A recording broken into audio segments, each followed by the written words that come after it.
সেই সঙ্গে ইয়াহুদি জাতি যারা আছে এদের সহকারে জানায়া দেন তারা বিভিন্ন প্রকারে কি আমি রবের ইবাদত করে রবকে খুশি করতে চায়, আল্লাহর ভালোবাসা তারা কি পাইতে চায় কিনা। তাদেরকে প্রশ্ন করা হলো, এই লোক সকল, তোমরা কি আল্লাহ তাআলাকে পাইতে চাও, আল্লাহর ভালোবাসা অর্জন করতে চাও? বলে হ্যাঁ, আমরা সকলেই আমাদের মনিবের ভালোবাসা চাই। তাৎক্ষণিকভাবে আমার আল্লাহ রাব্বুল আলামিন ডাক দিয়া বলেন, কুল ইন কুনতুম তুহিব্বুনাল্লাহ ফাত্তাবিউনি ইউহিব্বুকুমুল্লাহ। আল্লাহু আকবার। আল্লাহ পাক রব্বুল আলামিন ডাক দিয়া বলেন, হে নবী, তাদেরকে আপনি বলে দিন, তারা যদি আমার ভালোবাসা পাইতে চায় আর যদি চায় আমি তাদেরকে ভালোবাসবো, তাহলে তাদেরকে আপনি বলে দিন যে তারা যেন আপনি নবীর ইত্তেবা করে, আপনি নবীকে তারা যেন ভালোবাসে, নিজের জীবন দিয়া যেন আপনাকে ভালোবাসে। যদি আপনার ভালোবাসা অর্জন করতে পারে, আপনার আদর্শ যদি তারা নিজেদের মধ্যে বাস্তবায়ন করতে পারে, তাহলে আমি আল্লাহ রাব্বুল আলামিন তাদেরকে ভালোবাসা শুরু করে দেব। সুবহানাল্লাহ। অনেক মানুষ আছে নবীর ভালোবাসার কথা বললে তাদের চুলকানি হয়, সুন্নতের কথা বলে, ইত্তেবার কথা বলে, বলে যে আয়াত পরে আপনি বয়ান করলেন, তাফসীর করলেন, সেই আয়াতের মধ্যে আমার আল্লাহ পাক রব্বুল আলামিন ভালোবাসার কথা বলে নাই, আমার আল্লাহ রব্বুল আলামিন ভালোবাসার কথা বলে নাই, আল্লাহ তাআলা ইত্তেবার কথা বলেছে, সুন্নাত ও আদর্শ মানার কথা বলেছে। আসলে যে যাকে ভালোবাসে না সে তার আদর্শকে কোনোদিন লালন পালন করে না। যদি কারো মধ্যে কারো প্রেম থাকে, কারো ভালোবাসা থাকে, তাহলে সে তাকে মডেল বানায় না, তার আদর্শে সে আদর্শবান হয়। অতএব নবীর ইত্তেবা করার আগে নবীকে আগে চেনা লাগবে, নবীকে আগে জানা লাগবে, নবীকে আগে ভালোবাসা লাগবে। যদি নবীজির ভালোবাসা ও প্রেম মোহাব্বত আমাদের অন্তরে থাকে, তাহলে মন চাইবে আমার নবীর যে রং ছিল, নবীজির যে আদর্শ ছিল, সেই আদর্শে আমাকে আদর্শিত বানায় নেই। সুবহানাল্লাহ। সেই আদর্শে আমি আমার নিজেকে আদর্শিত করে নেই, এটা চাইবে মুসলমান ইমানদার। নবীকে ভালোবাসা এটা হলো ঈমান। তার প্রমাণ হইল বুখারী ও মুসলিমের হাদিস। আল্লাহর রাসূল সাল্লাল্লাহু আলাইহি ওয়াসাল্লাম ইসলামের দ্বিতীয় খলিফা হযরত ওমর ফারুক রাদিয়াল্লাহু তাআলা আনহুকে ডাক দেয়া বলেন, ওমর, তুমি আমাকে কেমন ভালোবাসো? বলে, ইয়া রাসূলুল্লাহ, আমার জীবন বাদ দিয়া যা কিছু আছে সব কিছু চাইতে আপনি নবীরে ভালোবাসি।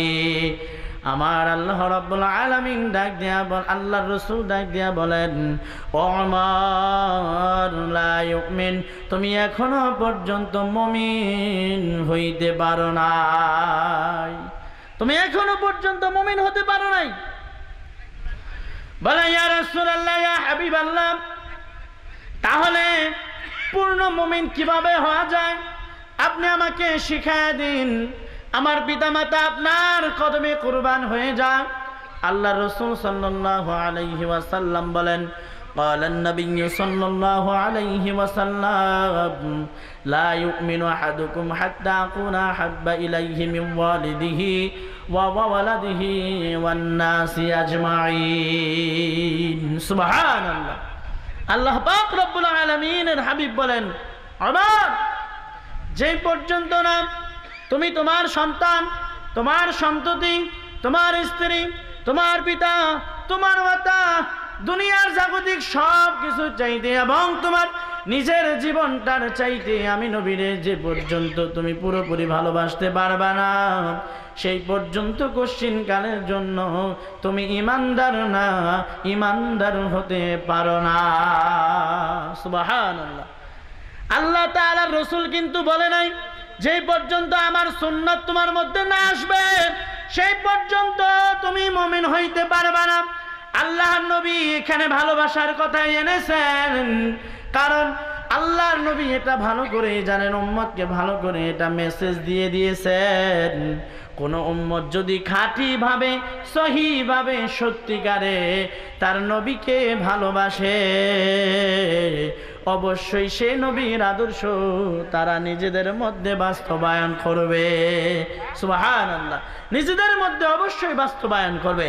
এই জন্য আল্লাহ রাসূল সাল্লাল্লাহু আলাইহি ওয়াসাল্লাম ভালোবাসার কথা বলেছেন। এরপরে বলেছেন, মান আহাব্বা সুন্নতি ফাকাদ আহাব্বানি ওয়া মান আহাব্বানি কানা মাই ফিল জান্নাহ। সুবহানাল্লাহ। ও মুসলমান ইমানদার, তাহলে আগে ভালোবাসা, আগে প্রেম, আগে মোহাব্বত, এরপরে ইত্তেবায়ে রাসূল। যদি প্রেম আর ভালোবাসা আমাদের মধ্যে জাগ্রত হয়, আমাদের মধ্যে আসে, তাহলে অবশ্যই আস্তে আস্তে নবীর মোহাব্বতে, নবীজির সুন্নাহগুলো আমাদের মধ্যে আস্তে আস্তে লালিত পালিত হবে। সুবহানাল্লাহ। এই ভালোবাসা প্রকাশের আজকের এই মাহফিল, ঈদে মিলাদুন নবী অথবা যাই বলেন সিরাতুন নবী, মিলাদুন নবী, সিরাতুন নবী, মিলাদুন নবী যার, সিরাতুন নবীও তার, সিরাতুন নবী যার, মিলাদুন নবীও তার। অতএব প্রত্যেকটার মধ্যে সাংঘর্ষিক নয়, বরং পারস্পরিক। অতএব কেউ সিরাতুন নবী মানবে, কেউ মিলাদুন নবী মানবে, এগুলো গুমরাহি ছাড়া আর কিচ্ছু না। যেখানে মিলাদ মাহফিল হয় সেখানে অবশ্যই সিরাতের আলোচনা করা হয়, কিন্তু যারা শুধুমাত্র সিরাতের মাহফিল করে সেখানে নবীজির মিলাদের আলোচনা করে না। এই জন্য মুসলমান ইমানদার, আজকের এই মাহফিলটা হলো নবীর ভালোবাসার মাহফিল। আজ ঈদ মিলাদুন নবীর মাহফিল চলতেছে, আজ ঈদ মিলাদুন নবীর মাহফিল চলতেছে। আনন্দ উল্লাসে সারা, আনন্দ উল্লাসে সারা জগৎ ভরেছে। আজ ঈদ মিলাদুন নবীর মাহফিল চলতেছে, আজ ঈদ মিলাদুন নবীর মাহফিল চলতেছে।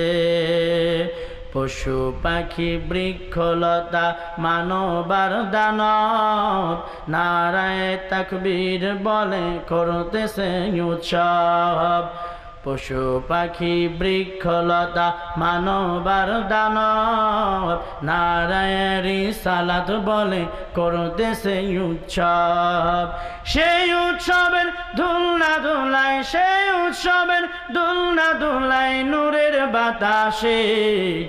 আজ ঈদ মিলাদুন নবীর মাহফিল চলতেছে, আজ ঈদ মিলাদুন নবীর মাহফিল চলতেছে, আজ ঈদ মিলাদুন নবীর মাহফিল চলতেছে। ঠিক কিনা? আজকে ঈদ মিলাদুন নবীর মাহফিল চলতেছে, আজকে আনন্দের দিন, আজকে উল্লাসের দিন। তবে এই আনন্দ সেই আনন্দ নয় যে এখানে ডেক্সিট বাজায়, গান বাজায়, এরপরে আমরা আনন্দ প্রকাশ করব।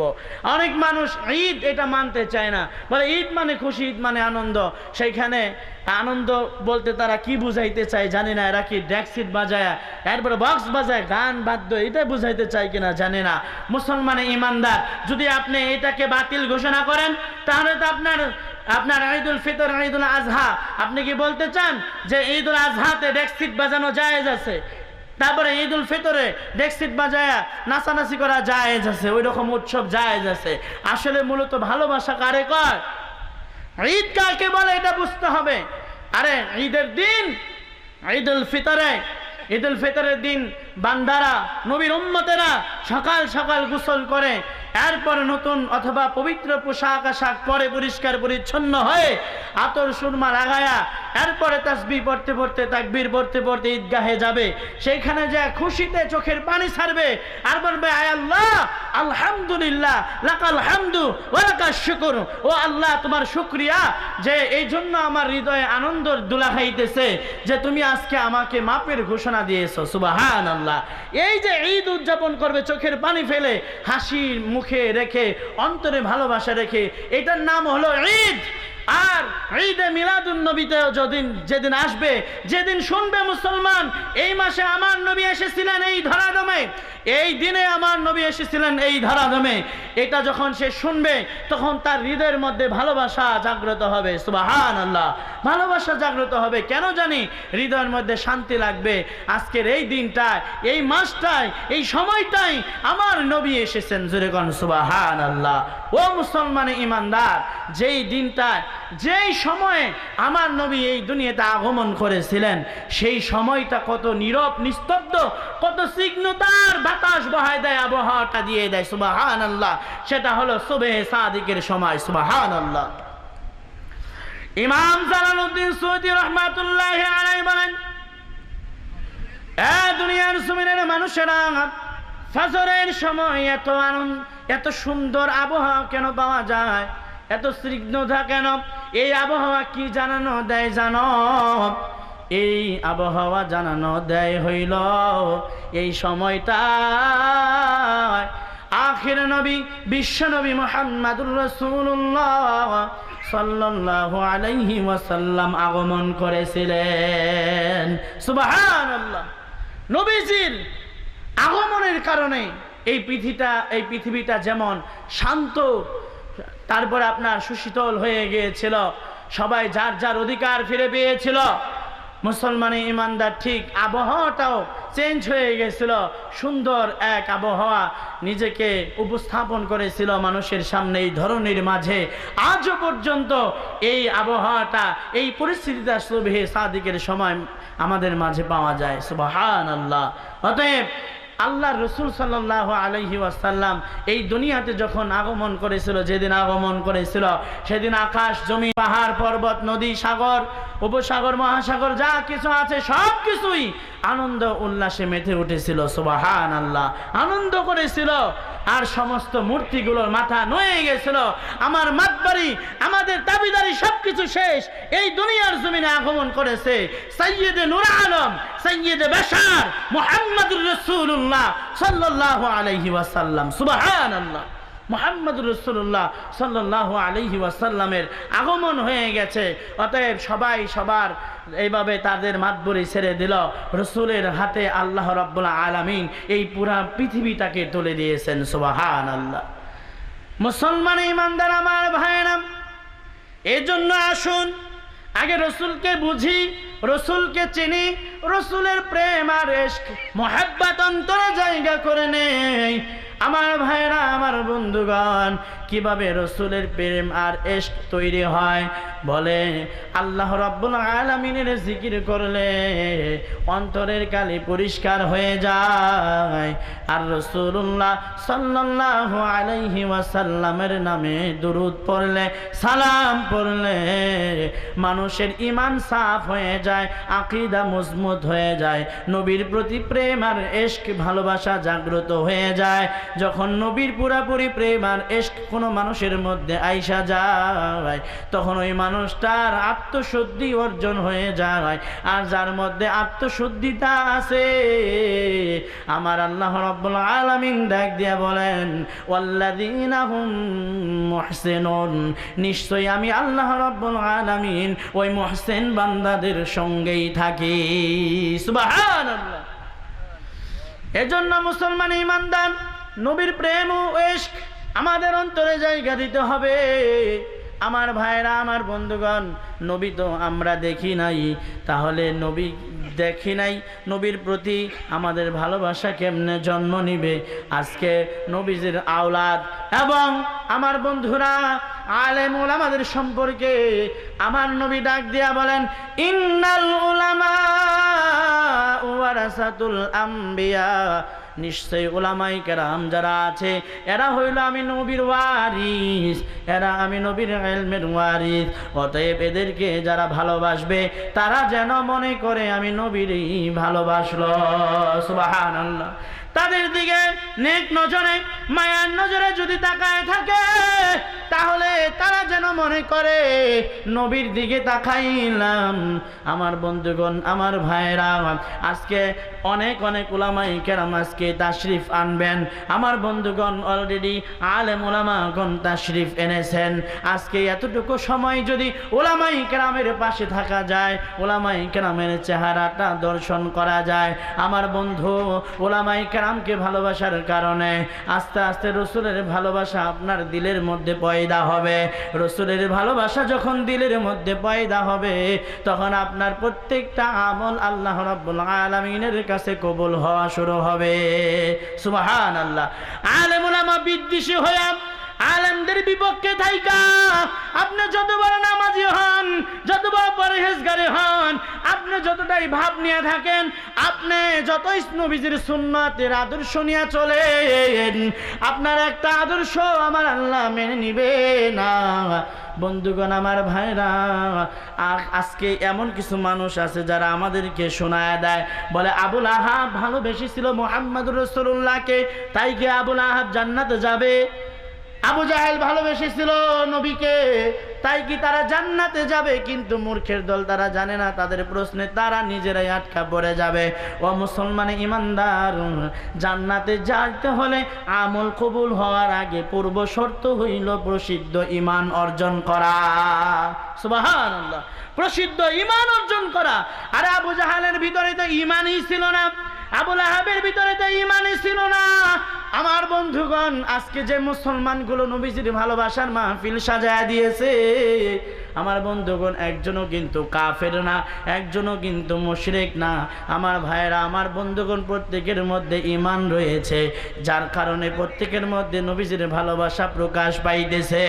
আজকে এদের ভালোবাসার সঙ্গে আবু জাহেলের ভালোবাসা যদি মিলানো হয়, আবুল আহাবের ভালোবাসা যদি মিলানো হয়, এটা মূর্খতা আর জাহিলিয়াত ছাড়া আর কিছুই নয়।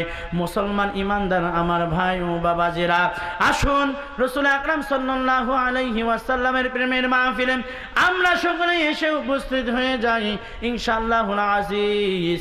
হযরত আমাদের মধ্যে নিশ্চয়ই চলে আসবে কিছুক্ষণের মধ্যে ইনশাআল্লাহ।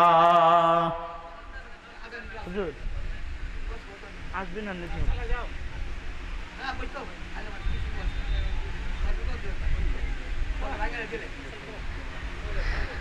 আলহামদুলিল্লাহ। আমার বন্ধুগণ, এখন কথা হচ্ছে আপনি কেন রাসূলুল্লাহ সাল্লাল্লাহু আলাইহি ওয়াসাল্লামকে ভালোবাসবেন না? কেন আপনি রাসূলুল্লাহ সাল্লাল্লাহু আলাইহি ওয়াসাল্লামের ভালোবাসা আপনি অর্জন করবেন না? আপনার আমার রাসূল, মায়ার নবী, দয়ার নবী সাইয়্যিদানা মুহাম্মদুর রাসূলুল্লাহ সাল্লাল্লাহু আলাইহি ওয়াসাল্লাম আমার আপনার জন্য কত পাগল ছিল, কত ভালোবাসা তার অন্তরের মধ্যে ছিল। ও মুমিন মুসলমান, রাসূল আমাদেরকে কত ভালোবাসে আল্লাহ রাব্বুল আলামিন তার জ্বলন্ত প্রমাণ দিয়েছে। সূরা তাওবার শেষের আয়াতের আগের আয়াতে আমার আল্লাহ রাব্বুল আলামিন বলেন, লাকাদ জাআকুম রাসূলুম মিন আনফুসিকুম আজিজুন আলাইহি মা আনিতুম হারিসুন আলাইকুম বিল মুমিনিনা রাউফুর রাহিম।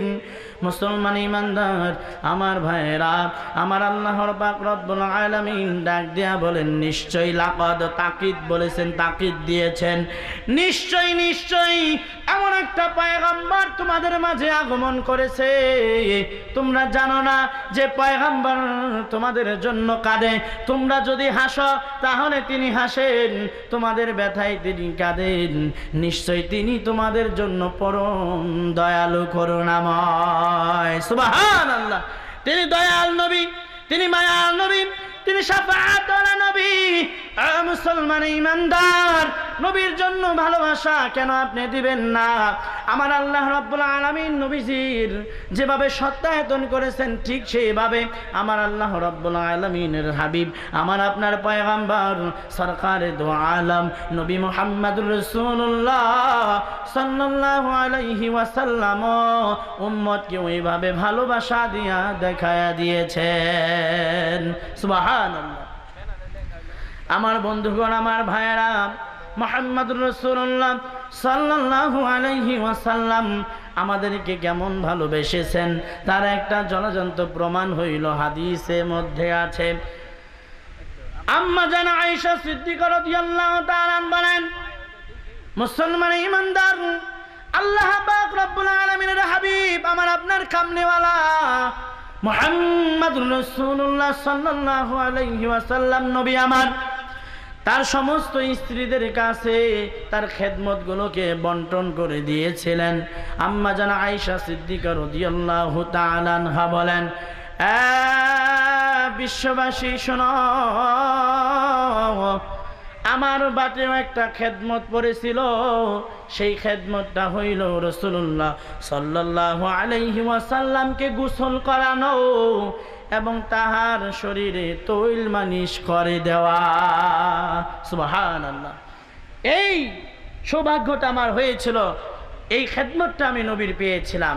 অতএব আল্লাহর নবীর স্ত্রী আমাদের আম্মা জান আয়েশা সিদ্দিকা রাদিয়াল্লাহু তাআলা আনহা ডাক দিয়া বলেন যে, এরপরে আমি একদিন রসুলকে গোসল করায়া তার জামা মোবারক থেকে যখন পিঠ মোবারক থেকে যখন জামা মোবারক একটু আলগে দিলাম, উঠাইলাম, পিঠের মধ্যে দেখি অনেক অনেক দাগ, যেগুলো আমি গণনা করতে শেষ করতে পারবো না। আমি প্রশ্ন করলাম, ইয়া রাসূলুল্লাহ, ইয়া হাবিবাল্লাহ, ও নবী আমার, আপনার পিঠে কি, আপনার শরীর মোবারক কি জল বসন্ত হয়েছিল কিনা, দাগ হয়েছিল কিনা? ও পয়গম্বর, আপনার শরীরে এইভাবে এরকম দাগ দেখা যায় কেন? আপনি একটু আল্লাহ তাআলার কাছে দোয়া করেন যেন আল্লাহ তাআলা আপনার শরীরের দাগ মোবারক গুলোকে উঠায় দেয়। আম্মা জান আয়েশা বলেন, এ দুনিয়ার জমিনের মানুষ, ওই দিন আমি দেখেছি আল্লাহর রাসূল সাল্লাল্লাহু আলাইহি ওয়াসাল্লাম আমার সামনে বসে বসে চোখের পানি ছেড়ে ছেড়ে কান্না শুরু করে দিল। আমি জিজ্ঞাসা করলাম, নবী আমার, ও নবী, আমি কি আপনাকে কোনো কষ্ট দিলাম নাকি? আমি কি আপনাকে কোনো ব্যথা দিলাম নাকি গো নবী? কেন আপনি কাঁদেন? বলে, না গো আয়েশা, তোমার কথাই আমি ব্যথা পাই নাই, তবে তোমার কথাই আমার স্মরণ হয়ে গেল। যেদিন এই দাগগুলো আমার দেহের মধ্যে লেগেছিল, যেদিন আমি কষ্ট পেয়েছিলাম, সেই কষ্টের কথাগুলো মনে পড়ে গেছে। আয়েশা, এই দাগগুলোর মুছার কথা তুমি বলো না, এই দাগগুলো আমার দেহ থেকে আমি মুছতে চাই না। বলে, কেন আপনি মুছতে চাই না পয়গম্বর? ডাক দিয়া বলেন, আয়েশা রে, এই দাগগুলো এমন এমন দামি দাগ, হাসরের ময়দানে আমার সমস্ত উম্মতগুলোকে যখন আমার আল্লাহ তাআলা বিচারের কাঠগড়ায় দাঁড় করাবে, আমার উম্মতগুলোর যেদিন টাইনা টাইনা ফেরেশতারা জাহান্নামের দিকে নিক্ষেপ করতে থাকবে, ওই দিন আমি আল্লাহ রাব্বুল আলামিনের কাছে ডাক দিয়া বলবো, আমার মালিক আল্লাহ তাআলা, তুমি আমার দেহের দিকে কুদরতি নজর দিয়া তাকায়া দেখো, আমার দেহের মধ্যে কত দাগ, এক একটা দাগের বিনিময় আমার লক্ষ লক্ষ উম্মত নাজাতের ব্যবস্থা করে দাও। সুবহানাল্লাহ।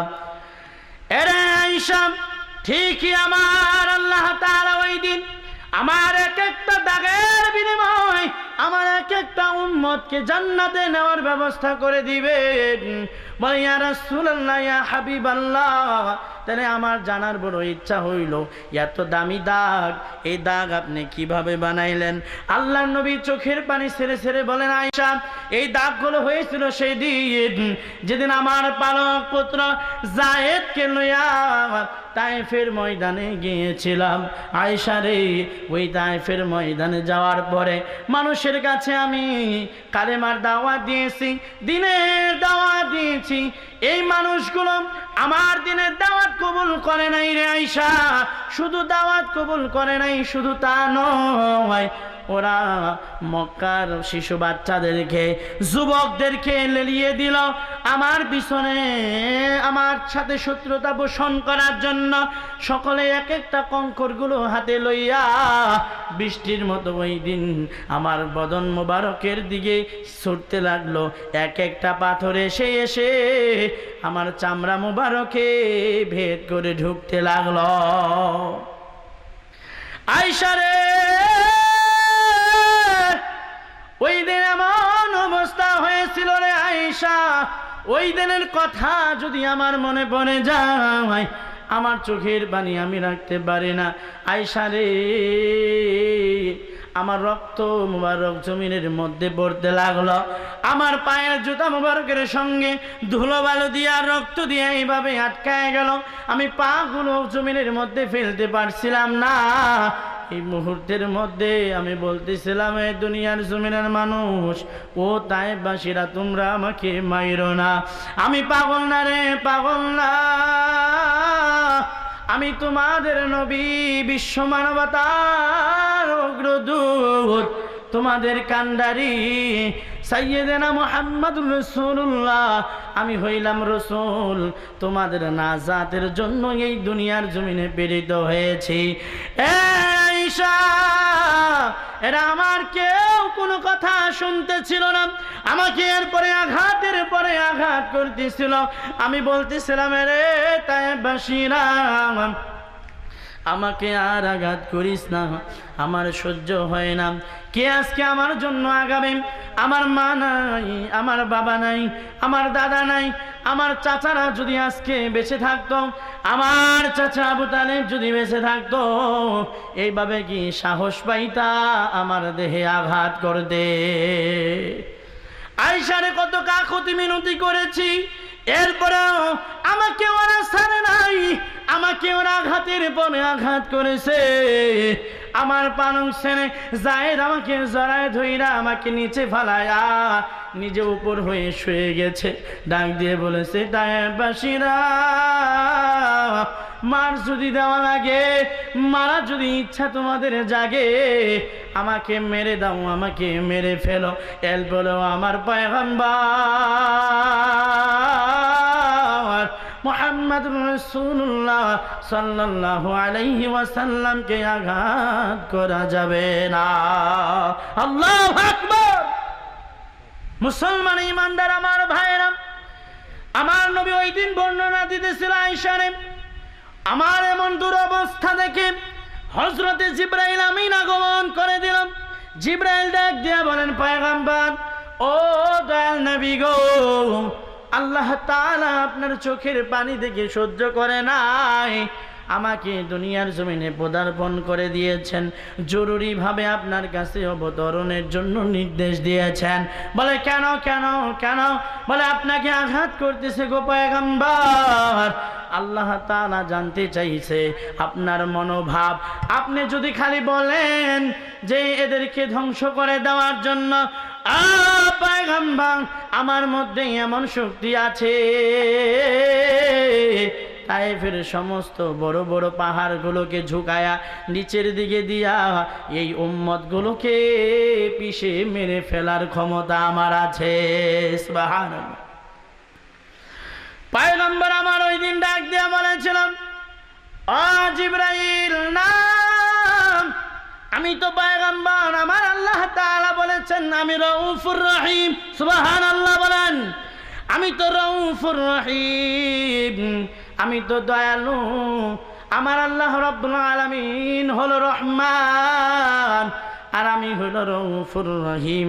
অতএব আমার আল্লাহ রাব্বুল আলামিন তার বান্দাদেরকে যেমন ভালোবাসে, আমিও আমার উম্মতদেরকে ঠিক তেমনই ভালোবাসি। বলে, পয়গম্বর, এরা তো আপনাকে আঘাত করতেছে, অতএব আঘাতের বদলা আঘাত দিয়া নেন। বলে, না, আমি আঘাতের বদলা আঘাত দেওয়ার জন্য আসি নাই, আমি এসেছি মানুষদেরকে পথ দেখানোর জন্য, জাহান্নামী মানুষগুলোকে জান্নাতি করার জন্য। সুবহানাল্লাহ। আমরা ধন্য গো নবী তোমাকে পেয়ে, আমরা ধন্য গো নবী তোমাকে পেয়ে, আমরা আরো বেশি ধন্য তোমার উম্মত হয়ে। ইয়া রাসূলুল্লাহ, ইয়া হাবিবাল্লাহ, ইয়া রাসূলুল্লাহ, ইয়া হাবিবাল্লাহ, তোমার উম্মত হতে চেয়েছিল সকল নবী,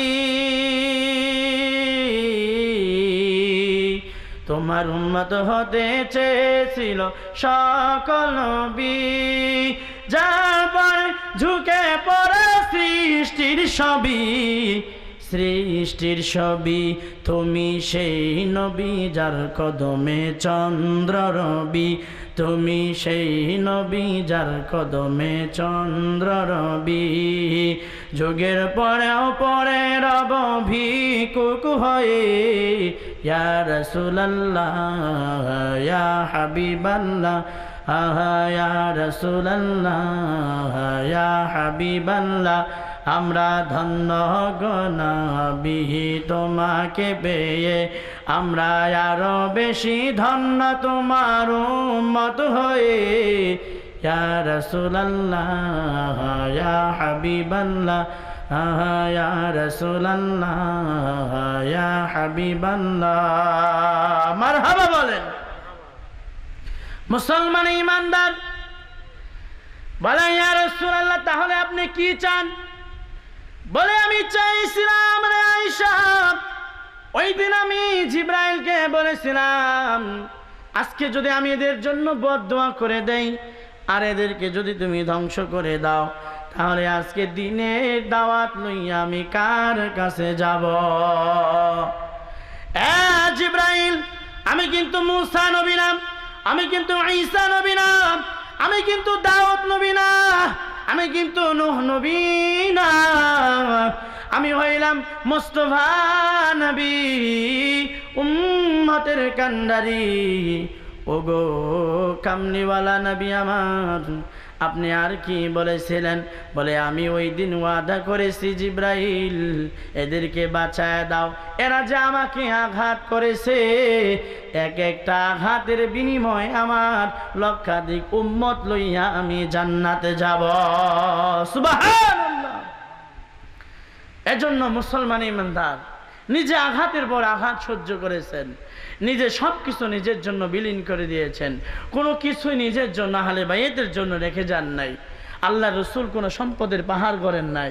আল্লাহ রসুল যেদিন এই দুনিয়া থেকে ইন্তেকাল করবেন, অর্থাৎ পর্দা নেবেন, রওজা মুবারকে বিশ্রাম গ্রহণ করবেন, সেই মুহূর্তের মধ্যে আম্মা যেন আয়েশা সিদ্দিকা রাদিয়াল্লাহু তাআলা আনহা তিনার কাছে বলেছিলেন, এই কিতাবটা লিখেছেন আল্লামা আশরাফ আলী থানভী রহমাতুল্লাহি আলাইহি, যে ফুলের খুশবুতে সারা জাহান মাতোয়ারা।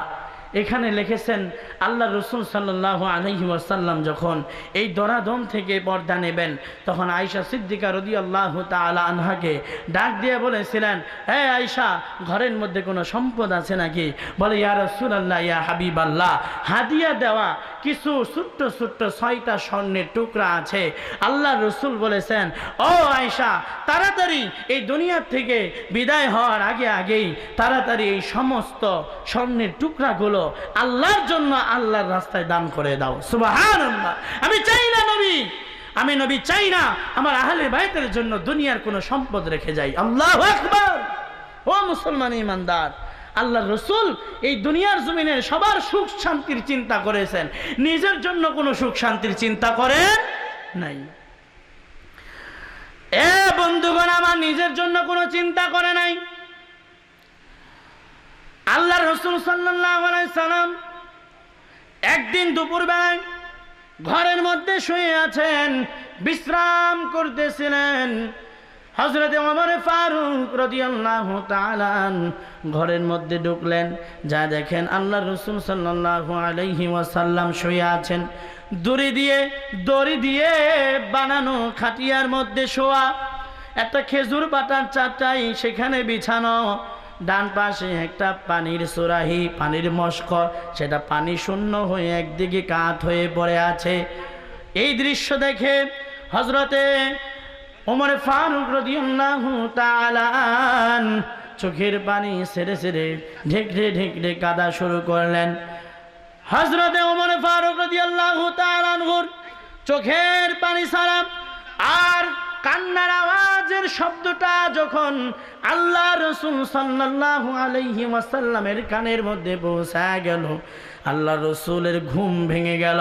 ও বন্ধুরা আমার, আল্লাহ রসুল ডাক দিয়া বলেন, এ ওমর, তুমি কেন কাঁদো? কেন কাঁদো ওমর, কেন কাঁদো? বলে ইয়া রাসূলুল্লাহ, ও মায়ার নবী, আমি বিশ্ব নবীর ঘর দেখতেছি। সুবহানাল্লাহ, আমি বিশ্ব নবীর ঘর দেখি গো নবী। এই দুনিয়ার জমিনের কত কাফির মুশরিকরা কত সুখ করলো, কত আরাম করলো, কত নরম বিছানার মধ্যে ঘুমাইলো নবী। কত রাজা বাদশার ঘর দেখেছি, যাদের একটা এরিয়ার রাজা মাত্র। আর আপনি হইলেন বিশ্ব নবী, বিশ্ব মানবতার মুক্তির কান্ডারি। নবী, আপনি সরকারে দু আলম, ইহ জগতের বাদশাহ, পর জগতের বাদশাহ, আমি দু জাহানের বাদশার ঘর দেখতেছি। বলে ইয়া রাসূলুল্লাহ, ইয়া হাবিবাল্লাহ, আপনি আমারে একটা বার অনুমতি দেন।